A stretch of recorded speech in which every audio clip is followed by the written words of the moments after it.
All right, I thought I'd describe this project that I'm doing right now. And there's a lot of moving parts, but basically, I have a DC to DC charger, Victron 30 amp, and I've already hooked that up onto my Ford F-150. It's a 2018 Platinum.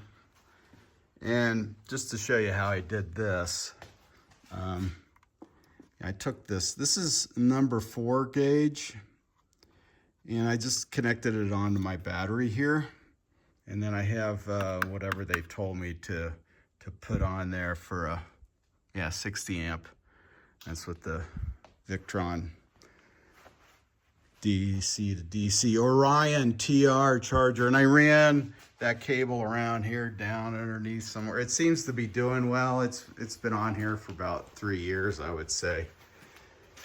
And you just run one cable. Now, you know, I wish it would have been red, but the black was cheapest at the time. And so then I came to the back here, and you know, you can use the ground, the chassis as a ground, right? So I only had to run one cable back here, of course. And then this hooks into my camper. I have a Lance 2018 2185, all right?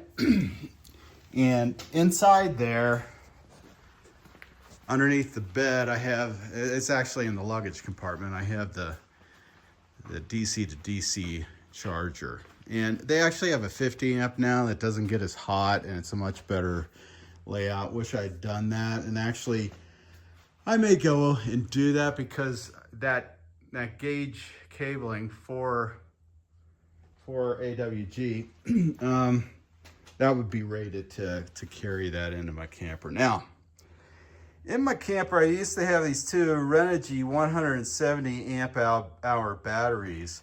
And, you know, I paid a minor fortune for these things at the time, but they were like half the price of the Battleborns per amp hour. So I went with them, and they worked quite well, but all of a sudden, one of them went bad. And, you know, I tried to save it, and I followed some guy's video where I took this off, the top off, and one of the, you know, there's like 4 banks of cells, and I had it all charged up and all that thing with you know, one of those hobby charger things. And right at the last moment, I blew it and I overcharged it. So it's really not a lot. It's not worth the effort to try to fix that. So what I did though is I went online. I got two 330 amp hour batteries. So I basically doubled my capacity, while the cost, I think it was $660, and these things were $1,200 a piece. So for 1/4 the price, I'm getting twice the capacity at amp hours. I was very surprised by that, and I just went ahead and jumped for it. And we went camping last weekend, and they worked well. And I'll try to remember the name of them. It's some Chinese knockoff, but I think it's pretty well designed. And the other thing is I think what happened on this one is that the BMS went bad. So I'm ready to buy a BMS, and then I torched the cell by overcharging it. Oh, my bad. But anyhow, now I have more capacity, and it, you know, as far as what I had invested, you know, incrementally, it's well worth the additional investment. So I have this one battery left over here, and the good one. And what I'm going to do is I want to try to take this battery and be able to bring it with me and use it to charge up my other batteries if I want to, or you know, I could take that B2B charger out and charge up anything, you know, any other battery, 12-volt battery. So that's what I'm looking at doing today, is to set this guy up so that I can use these Anderson connectors to connect into my trailer. So basically, instead of my truck, I'm going to use this battery and connect into my trailer and be able to charge from this battery here. Now it's 170 amp hours, and I have 660 amp hours in my trailer, but you know, it could come in handy if I have a rainy day. And I would recommend for anybody doing the DC to DC charger, or to get the DC to DC charger, because if you have 3 days of, you know, cloudy weather and you don't have solar, you want to be able to charge when you change campsites. And really the 50 amp would be much better. And you know, if I have a 3-hour move and I'm doing 50 amps, that's 150 amp hours. So that's very similar to what this battery is going to be able to do for me. And in the scheme of things, that's around when we're just, you know, doing popcorn and running the heater and all that kind of thing. 150 amp hours is like the max I use in an evening. You know, we don't run the air conditioner or the water heater or the refrigerator or electrical heaters off our batteries normally. So just in watching TV and just you know, charging up small stuff and that kind of thing, the demand, we usually use about 75 to 150 amp hours. So this basically would get me going for another day if I have cloudy weather. Just to mention, I have 640 watts of solar, which is plenty in the summertime, okay? But in the winter, when the sun is so low on the horizon, and right now we're in November, you don't get that at all, okay? So you need to keep that in mind. So the real thing that I was having trouble on is I wanted to use, and somebody had recommended that these Anderson connectors, that these are rated for 170 amps, I think it is. It says it right on there. So they're called the SB175. I got that upside down.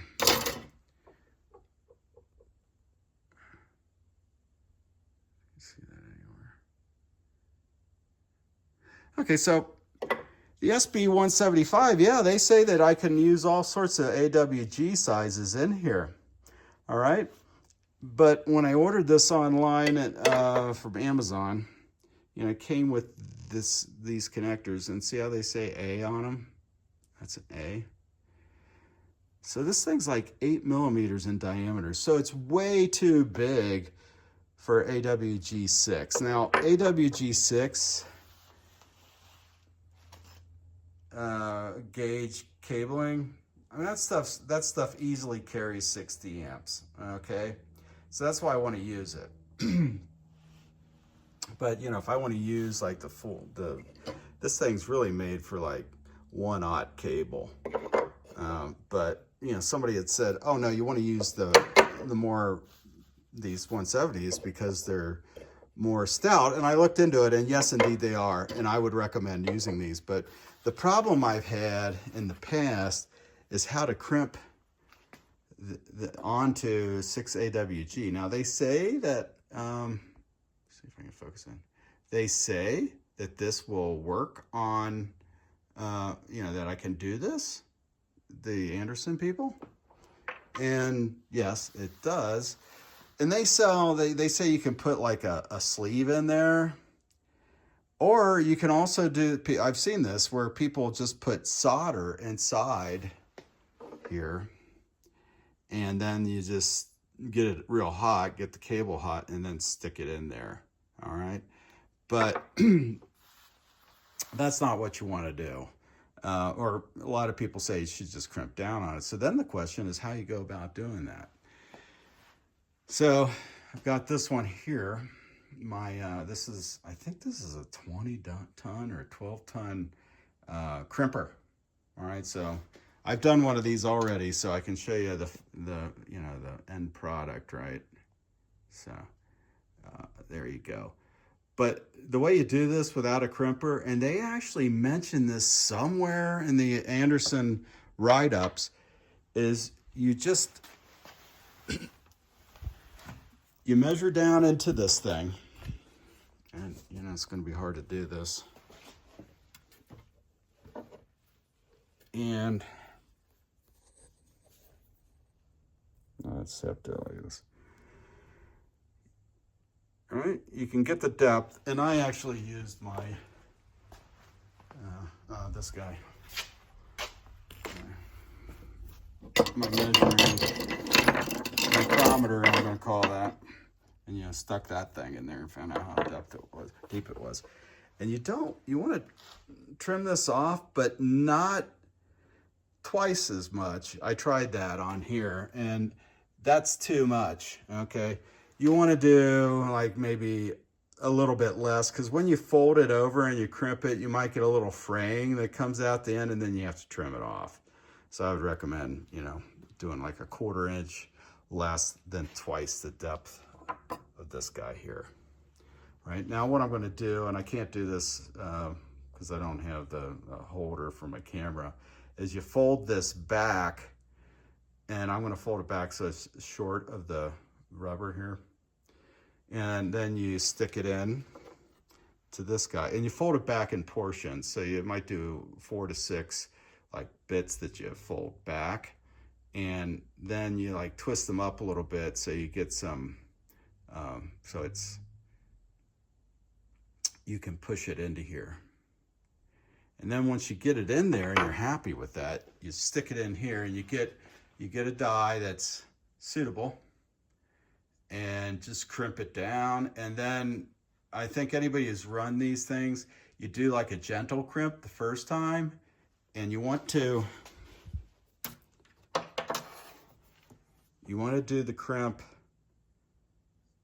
closest to the where your rubber is left, right there, and do it gently, and then you give it a turn. Okay, and now this is a six-sided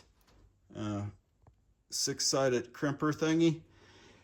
So you're not going to do what a 60-degree turn. You want to do like a 30-degree turn, and then crimp it again, and then do that crimp hard.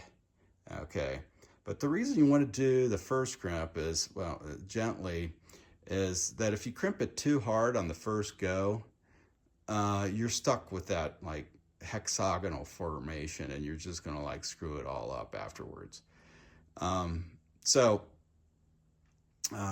You do it gently, and then you can come by and do a really heavy crimp, you know, rotate this a little bit, and it'll crimp it really nicely, and then you go all the way.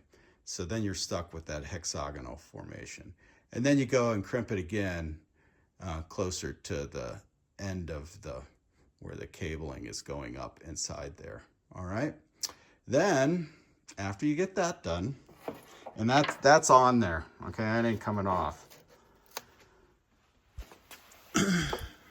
You can use a file, but I just use the grinder here and then gently ground off the edges so there's no sharp things, because the next thing I'm going to do is I'm going to take some shrink wrap stuff, put it on here, and just sort of seal up the in between the rubber and the actual Anderson connector. Okay, so I may or may not video the rest of this stuff, but I think I've explained enough. You know, I like this crimper. Oh, some other little tidbits. So on the other end of these cables from the connector, like the positive, I bought this circuit breaker here, and I think I'm just going to glue this on here with some something that it's able to come back off pretty easily. I've been using this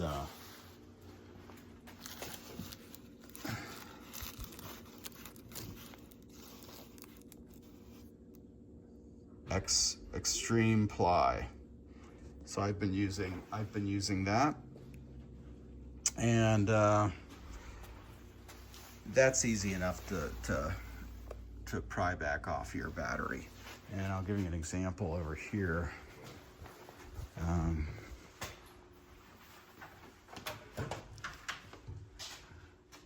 I had this on my my old battery, and what I did is I took the fuse holder, and I fastened it down with, let's see there, fastened it down onto there with, I think I screwed it down. I don't think I bolted it. So it's screwed into a piece of swan stone, actually, from a previous project. And then I glued it onto this battery. Now, I had it on a previous battery, and I had to get a new battery after a few years. And it was very easy to take it off and put on there. But that thing's on there, okay? It's not going anywhere. But it's easy to take off with like a chisel or something like that. So I'm gonna connect that thing on here in the same manner. And then I'm gonna do that's from the positive terminal, go to here. And then the next one will just go onto my Anderson connector. And I'll rig up a similar thing. These Renogy's actually had like a 1/2-inch ring terminal. Okay, so I'm gonna end up having to put that on the end of this guy, the black one. The red one will be connected over here. And then I'll just be able to take that thing when I want with me and charge up my my batteries in my trailer if I want to. And what I think I may do in the future is do the Anderson, or I'm sorry, do the Victron B2B, buy the 50 amp, replace my old one, then I'll have the 30 amp, and then I can bring it out here and have it somehow mounted on to the battery or whatever, and be able to later connect it to somebody else's batteries. My son's got a camper, and he doesn't have near the capacity, but he's got some AGM batteries. I'm thinking he could use this to help charge up those and keep his weight down or something. So anyhow, that's so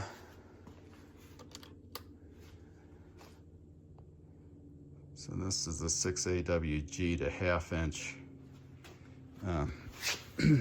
Yeah, so that's gonna go right there. So I'm all set up here. Just thought I'd give you some pointers on what I was struggling with how to do this. And you know, I think I'd done it in the past and I couldn't remember. I think I just went and crimped it best I could. Probably similar to what I did here. And in my camper for like those connectors I was showing you on my truck. So it's all worked in the past, but I just thought I'd give you guys some pointers. Yeah.